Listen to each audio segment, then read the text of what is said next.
तो इन सब की शुरुआत होती है बहुत साल पहले, जब इस दुनिया का सबसे बड़ा पायरेट गोल्ड रॉजर को फांसी दी जा रही होती है। और मरने से थोड़ा पहले भीड़ में से कोई उससे पूछता है, ओए पायरेट किंग, तेरा खजाना कहाँ है, कहाँ छुपाया है तूने? गोल्ड रॉजर हंसते हुए कहता है, मेरा खजाना, जो कुछ भी मेरे पास था मैंने सब कुछ वो गई छोड़ दिया है, अगर हिम्मत है तो जाके ढूंढ लो। और ये खजाना होता है वन पीस, जो भी इसे ढूंढेगा वो बनेगा किंग ऑफ द पायरेट्स। और बस इसी के बाद पूरी दुनिया बदल जाती है। रॉजर के खजाने के बारे में सुन के हजारों पायरेट्स ग्रैंड लाइन की तरफ निकल पड़ते हैं, जहाँ गोल्ड रॉजर ने अपना खजाना छुपाया होता है। प्रेजेंट टाइम में आए तो ईस्ट ब्लू के एक कोने में समुद्र के बीचों बीच एक लग्जरी शिप सफर कर रही होती है, और शिप के दो लोग समुद्र को देख रहे होते हैं। तभी उनकी नजर एक बैरल पर पड़ती है। अबे वो देख, मुझे लगता है इसमें हीरे मोती होंगे। अबे चल, मुझे लगता है इसमें दारू होगी। और दोनों ही उस बैरल को शिप में खींच लेते हैं। और इसी लग्जरी शिप में एक ऑरेंज बालों वाली लड़की भी होती है। एक आदमी उसे डांस के लिए इनवाइट करता है। अरे आ जाओ मैडम, तुम्हारे लिए माइकल जैक्सन बन जाऊंगा मैं। लेकिन अचानक पायरेट्स का अटैक हो जाता है। हम पर पायरेट्स ने हमला कर दिया है। लग्जरी शिप पे पूरी तरह से अफरा तफरी मच जाती है। लोग इधर से उधर भागने लगते हैं। ये पायरेट शिप होती है एक मोटी, घमंडी और खुद का समुद्र की सबसे खूबसूरत औरत कहने वाली पायरेट लेडी अलविदा की। उसके साथ एक डरपोक गुलाबी बालों वाला लड़का कोबी भी होता है। और अलविदा उससे कहती है, कोबी, इन्हें बताओ समुद्र की सबसे खूबसूरत औरत कौन है?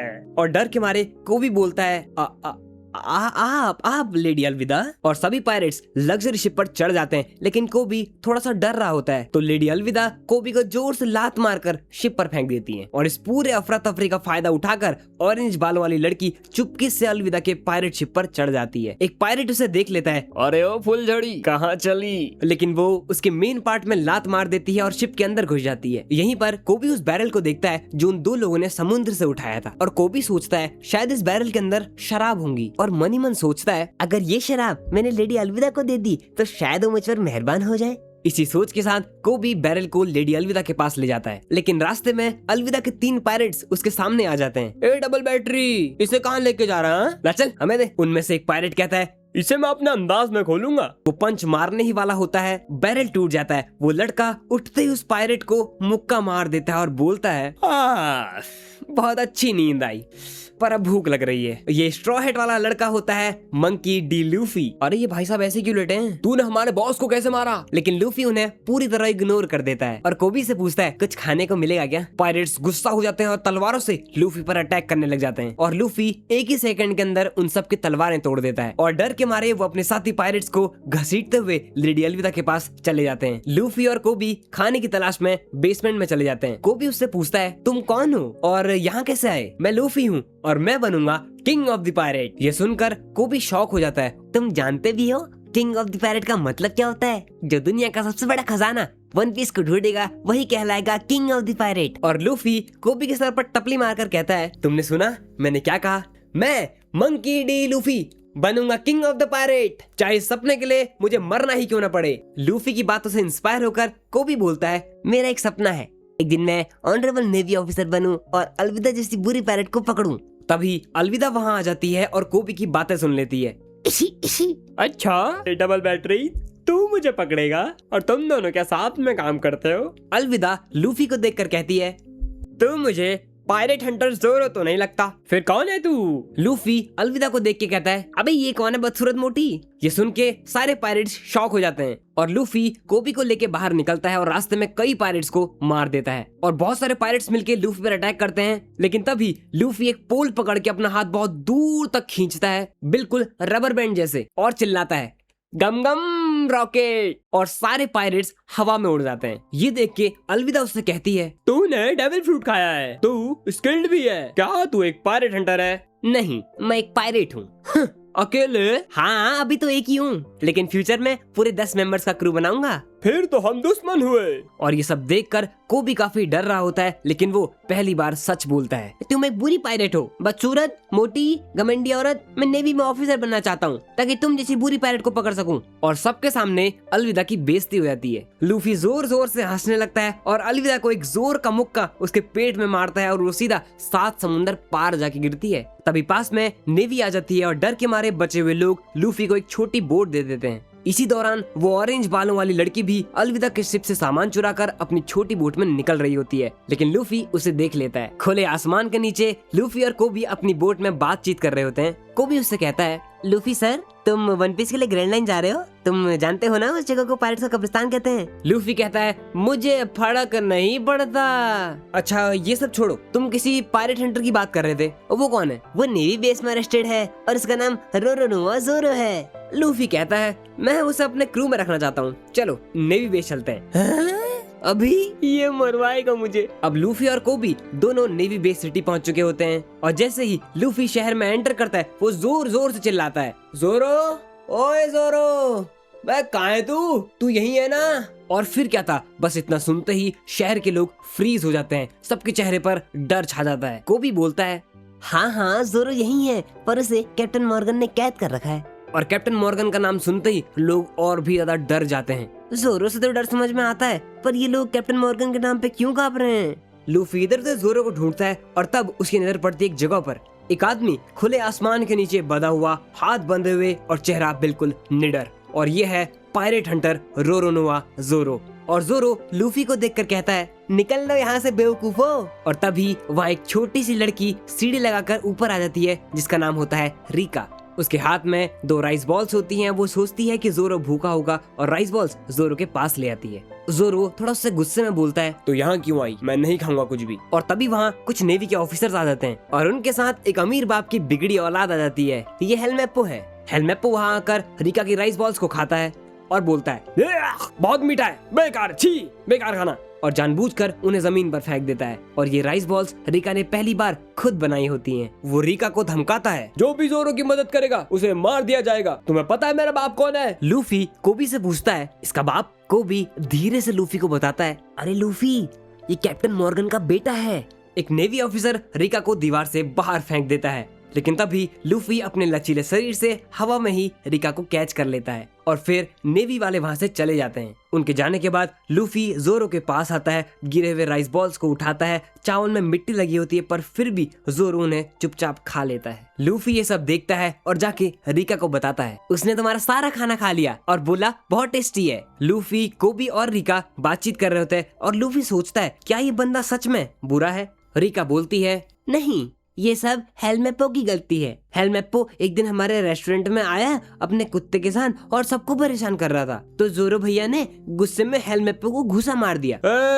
तू जानता है मेरा बाप कौन है? अब मैं इन दोनों माँ बेटी को मरवा दूंगा, तू बस रुक। लेकिन तुझे एक डील देता हूँ, अगर तू अरेस्ट हो जाएगा तो रिका और उसकी माँ को माफ कर दिया जाएगा। और एक शर्त रखता हूँ तेरे लिए, अगर तू 1 महीना बिना खाना खाए जिंदा रह गया तो तुझे हमेशा के लिए आजाद कर दूंगा। प्रेजेंट टाइम में आए तो लूफी और उसके दोस्त उसी रेस्टोरेंट में होते हैं और वहाँ वो ऑरेंज बालों वाली लड़की भी होती है। हेलमेप्पो वहाँ वापस आता है और बोलता है मुझे फ्री का खाना चाहिए अभी। और लूफी उसे पहचान लेता है और सीधा एक पंच मार देता है। हेलमेप्पो गुस्से मुझसे कहता है मैं अपने बाप से तुझे मरवा के ही रहूंगा।